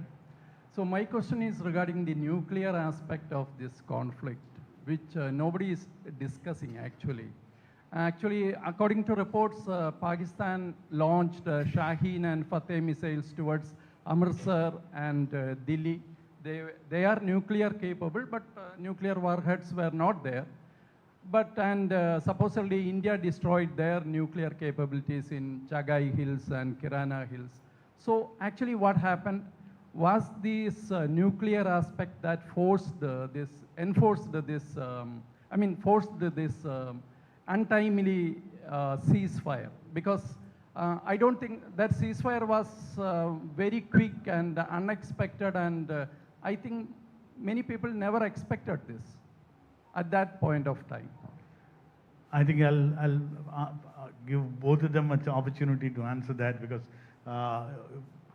atomic energy and all these things are domain of our ambassador, and of course the defense aspect. So this probably we'll get both of them to answer this. I'll talk about the military part of that, because that is a nuclear weapon. When we became nuclear, you all know that immediately after that Pakistan also went nuclear. In the sense they tested their bombs. Both had the capability little while before that, but we declared to the world that now we have this capability. And like Ambassador Srinivasan said, that we have a second use policy. We will not be the first one to use. So what Pakistan has done is they have created an image of being irrational to make India think that before we launch an attack, we fear that Pakistan will launch a nuclear weapon, because they have nothing to lose, they are irrational. So there is when we have our war games, we have a line, a red line, beyond which the war actually takes place in an escalatory matrix. It starts at a lower level, then we keep going up. So we think that at a certain level they'll use that weapon. That bogey was called now. If you remember, soon after the Pahalgam incident, Pakistan started, right from the Prime Minister, Defense Minister, everyone started talking. Even the media was telling that if India does anything, we'll not keep quiet, we'll launch a nuclear weapon. They thought that that will affect us launching. So what we did was, our first attack was to the terrorist camp. We said we are not attacking the military, we attacked the terrorist camps.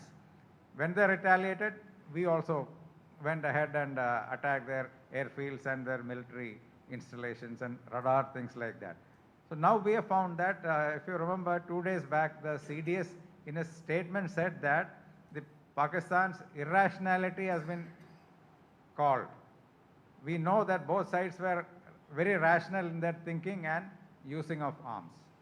So that effect of being a nuclear power to prevent the other one. Nuclear power is basically a deterrence. It's not an offensive weapon. We hold that to prevent others from attacking us. So we have called their bluff militarily. So to add to that, actually, do Pakistan have a military capability at all? There has been reports that it was actually not there, and this was only a hoax, and they tried to say that it was how will you respond to that also? No, the nuclear capability of Pakistan or India are established. Nobody says it is fake. And incidentally, it was Pakistan which acquired nuclear capability before us. China had already given to them. That is how we started and finally decided on this. So it is there, and since then it has worked in 2 ways. One, because of the mutual assurance of destruction. People will not go to a war very easily. So that is why when terrorist attacks were there, we did not go out for an all-out war. Because in a conflict between 2 nuclear weapon states, whatever may be their doctrine, it depends on that particular person, the leader of the country, it depends. And so if he feels desperate, he will use it.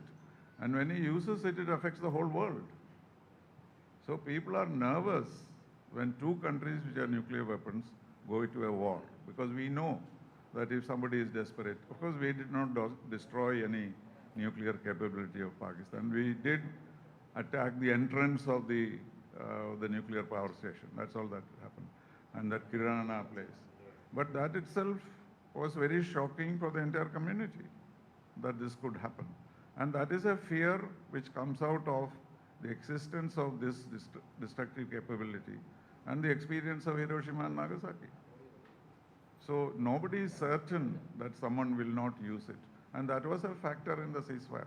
I'm very convinced about that.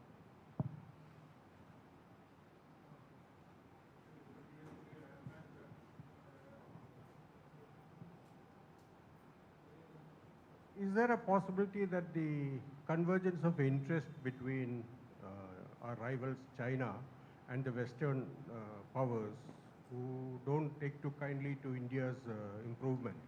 And so is there a convergence of interest to sort of get India engaged into a long-drawn brawl kind of a thing? And to talk to our economic progress, that's one question. The other is, I've heard in, or rather I read in various sources that Pakistan is in fact holding the nuclear stockpile on behalf of US. I don't know how that is, do you have any views on that? No, the suggestion that the Americans made, this was when I was in Washington, was to, immediately after the test, we were invited to the Pentagon for the first time. Indian diplomats had no access to the Pentagon because we had no defense cooperation. And they put us through a whole range of possibilities of nuclear weapons being used. And the suggestion was very clear, though we did not catch it, that we can take care of your nuclear facilities for you. And that offer seems to have been accepted by Pakistan. So on the one hand, the Chinese technology has gone into Pakistan. It's the Chinese technology, which they have also shared it with North Korea. You can't hear? Okay. So it is quite possible that the assets, nuclear assets of Pakistan are controlled by the Americans. That is quite possible. And therefore, they would not want India to go and attack any of the nuclear installations there. One question from my side. I hope Vipin sir from among the audience could clarify it, because whenever we were talking about war in the past, LOC was a major criteria. How far we have crossed the LOC, and the territorial, acquisition was the major topic. Now in this war, what we have understood so far, to our knowledge, through the narratives which has come, is that our air defense and our air force has done a wonderful job in identifying the targets and hitting the targets exactly without crossing the line of control. So it would be, I think everybody will be interested to know how our capabilities of identifying our intelligence and other electronic surveillance system can identify such crucial points where we have to strike, and what is our capability to have unmanned vehicles or unmanned missiles and drones to hit the targets, as well as for our air defense system against such air attacks. We would like to hear from you, sir. Thanks. Some of the analyses which have appeared in defense magazines abroad, at least one clearly said that India has established a new kind of fighting wars, and that they are ahead of the rest of the world. Even the United States has to copy it.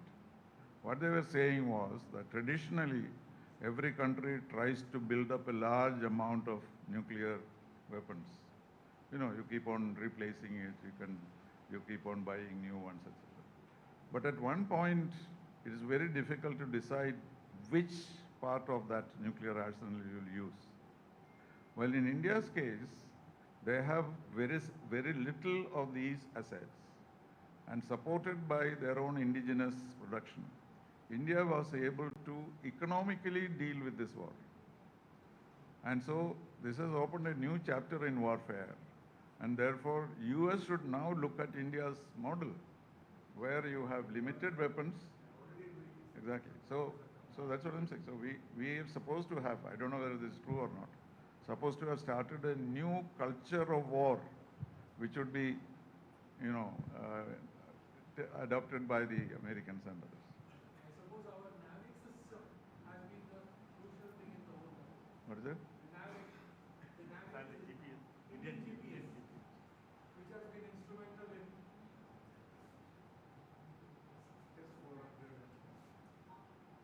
that's the main thing which has changed the art of defense for us. The new instruments and the classic way of finding out. No, the fact that we used indigenous weapons is a very important fact. Exactly, but then the NAVIC system, which is much more better than the GPS, they say, and that has been instrumental in the whole war. Anyway, that's not I my think subject. we'll hear from Air Marshal Vipin, sir. Good evening to each one of you. With due respect to the chair and the speakers. The question, as I understand, was how did Air Force target those selected targets precisely, and what is the capability, and what does it forebode for future, if I understood you right. All right. Now, targeting, and also the initial part of the question was that earlier it used to be territorial as far as warfare was concerned, where you capture land, move forward, occupy some portion of the land. Who was captured as prisoners of war, they are subsequently bartered in the conflict termination phases, and under whatever instruments of surrender as has been brought out by the general. Now, territorial aspirations are no more seen as conflict termination measures. I don't say that it is out completely. Now, if you take Ukraine, Crimea, all those things, there are territorial aspects involved in it. I'm not denying it completely, but there are many other areas where you can assert your will on the enemy outside the territorial domain. And that's what we saw during this conflict or engagement. I refuse to use the word war as yet, because it was not completely war, although warlike situation, yes. Now, how do we target precise points? There are sophisticated intelligence aspects that have come out, and intelligence is something that is very, very important during peacetime, which we are actively involved in. There are all kinds of imageries that are possible. There is what is called EO method, that is electro-optical, infrared, satellite, and many other means of collecting pictures of our target areas. There are target lists that are made out at all levels, and people know what their targets are, whoever is deployed in various areas. So there is a clear understanding of what the target is. The target list is updated with information. Earlier on there used to be institutional data that used to depend on. That means there is published data that this is what it is. Earlier we used to fly on maps that were of 52 vintage, and things have changed after that. Now, if you take a satellite picture of Siachen Glacier, say, 1970 and 1990 and 2000, you will see how the glacier has diminished, because of climate change and things like that, global warming and so on and so forth. So we keep collecting this data and updating on the target information periodically. This is corroborated with the ground intelligence that you get, like what the general mentioned. There are sources, there are human elements, there are other reporting that happens. So with all this, intelligence is collected and the data is updated. Thereafter, once you have decided that you need to go, then the whole thing is corroborated with other sources as well. As on date, is it obtaining or is it not? Of the many targets that were available as far as the terrorist camps, infrastructure and so on were concerned, only 9 were targeted. There were more than 24 plus. There are many other camps that were there, but they were specifically targeted because there was this intelligence to suggest that people have moved out, fearing Indian onslaught. So there is this upgradation that's take place, and thereafter you use, you decide as to what portion of the target. Today, technology permits you to attack a precise portion of a target complex. Suppose I have a huge target area, do I want to destroy the whole thing, or is it enough for me to kind of concentrate on a building or two which are more critical? Because India, if you remember, we had stated that we explicitly wanted to avoid any kind of collateral damage. No damage to military targets, no damage to civilian targets, no damage to economic targets. And therefore, we had to be, if the message had to be driven home, we had to be very particular about what we chose and where to attack. This updation, intelligence, everything helped us to kind of finally decide on what needs to be taken out. And I don't know if that answers your question or not. Thereafter, there are better guidance systems available today. We talked about intelligence system, now I talk of the attack part of it. Now the missiles have got good guidance system into which you can match the target information with the missile. The missile, once it sees the target, then it compares the two, thereafter it locks on and thereafter heads for that particular target. So the accuracy of the information that is collected over a period of time is what kind of determines as to how accurately it goes. And we also match target versus the weapon. What kind of weapon is required and how much of weight is required to be brought on that target to achieve the desired result. You don't want to use a sledgehammer where something small is good enough. And therefore, the kind of weapon, whether you want to burst it on top, whether you want to penetrate and burst, or whether you want to burst it on impact, and what would give you the best result is also analyzed. So there are a lot of these things go into planning, and thereafter the mission is launched, and that's how it works. I hope I've answered your question. Thank you. Thank you, sir. One more thing to add to what the Air Marshal said. We have the exact location of most of the terrorist training camps. It is like over a period of time, we have large number of terrorists who have surrendered to us, whom we have captured. So they tell us about where they were trained. So we take a satellite map, not like now we can even see our houses in the Google map on a phone. Likewise, we had for a long time our own satellites giving us a detailed picture of that area. So when a terrorist comes, a surrendered guy, we make him sit and we show him the photo of the whole area. Then he'll tell us where is the kitchen, where does the junior terrorist stay, where is the leadership staying. He'll identify those buildings. So we have that data. Only problem is at what point of time those people are staying there. That has to be confirmed. That is done by the intelligence, and from the satellite we can see the vehicle movement and things like that. And once Air Force gets the pinpoint location of that, then it is very easy for them to destroy that. But we know exactly where the camps are. Can we have them one last question? We'll like to wind up at about 6:30. Penultimate, one more hand there.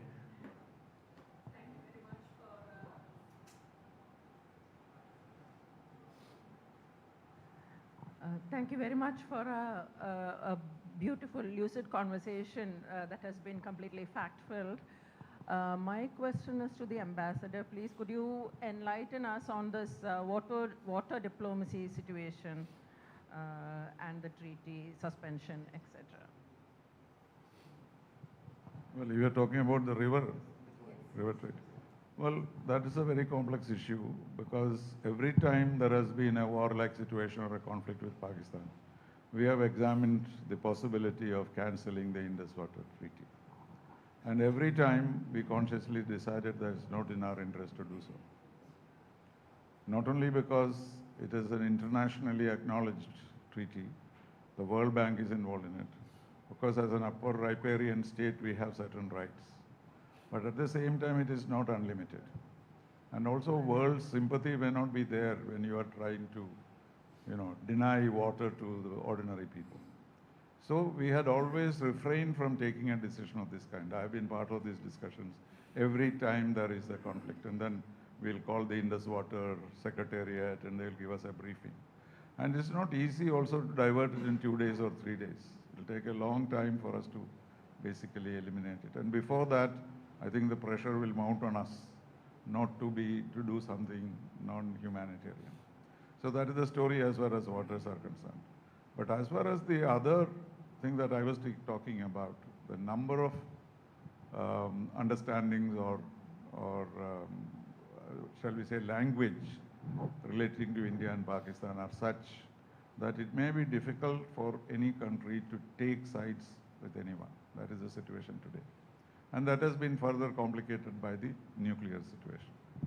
So my theory is that neither multilateral nor bilateral talks are going to resolve this problem. Because it will be difficult for us to convince the international community or the Security Council because of all these aspects that are shared by many countries. So that is why we should discourage internationalization and try and take the bilateral route. And the bilateral route will be successful only if they feel weak. But at the moment, Pakistan does not feel weak because they have Chinese support and, in a sense, American support also. So we are caught in this. Neither bilateral nor multilateral negotiations are going to succeed in the near future. So would you say that, the Indus Water Treaty or withdrawal from the treaty by India was not the right thing to do? Is that what you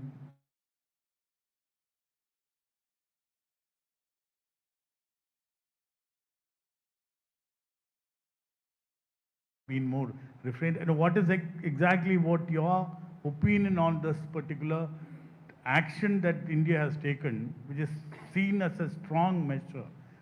No, I was merely telling you the history of it. Every time there has been a conflict, we have studied the Indus Water Treaty very carefully and see the possibilities of it. But this time we decided to use it because we wanted to give a message to the world that even to that extent we are willing to move. That's all that it matters. And meanwhile, the pressure will mount on us from the World Bank and others, even China. China has already started saying, how are you the upper riparian state? We are the upper riparian state. Brahmaputra we can divert. So it is not so simple. But the decision that we took to suspend it was a very brave and strong decision to give a signal, nothing more. And anyway, I don't know much about military thing, but I was sitting and watching this whole show, as it were, on American television. And the impression that we got was on the first day, we were targeting specific terrorist targets. As you said, the first day. And we were not interested in doing anything else. Because our military objective was not territorial. It was not to defeat Pakistan, nothing like that. So our agenda was very small, and therefore we went with it on the first day. But the second day, there was visible concern on the Indian side about the fierceness of the attack back. The second day, Pakistanis used so many weapons and spread it all over, missiles, etc. And on the third day, we retaliated. There, our actions were also not so pinpointed as we claimed. We also went haywire, using all kinds of weapons that we had. And that is what brought about the end. And so, to say that we succeeded in our objective of merely destroying terrorism was not sufficient. Because in the dynamics of a war, many things happen. Yeah? Sir, my question is,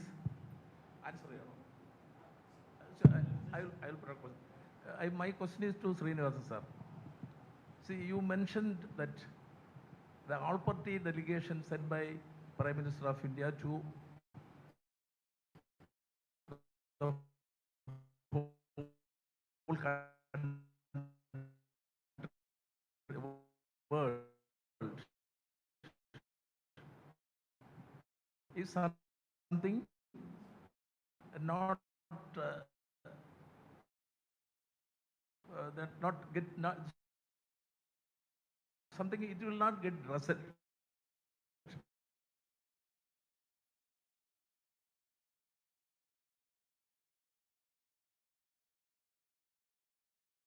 By the government of India is wrong.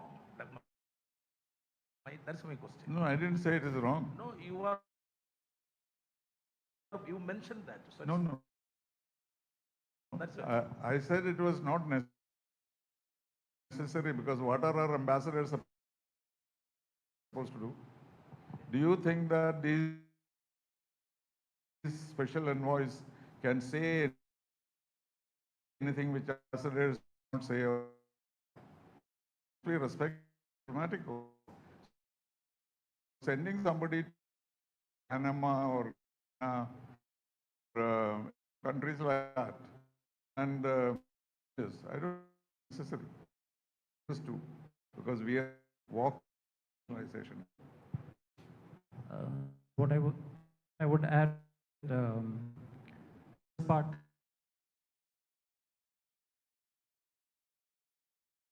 And possibly they did not have a absolutely. So they did not have a justified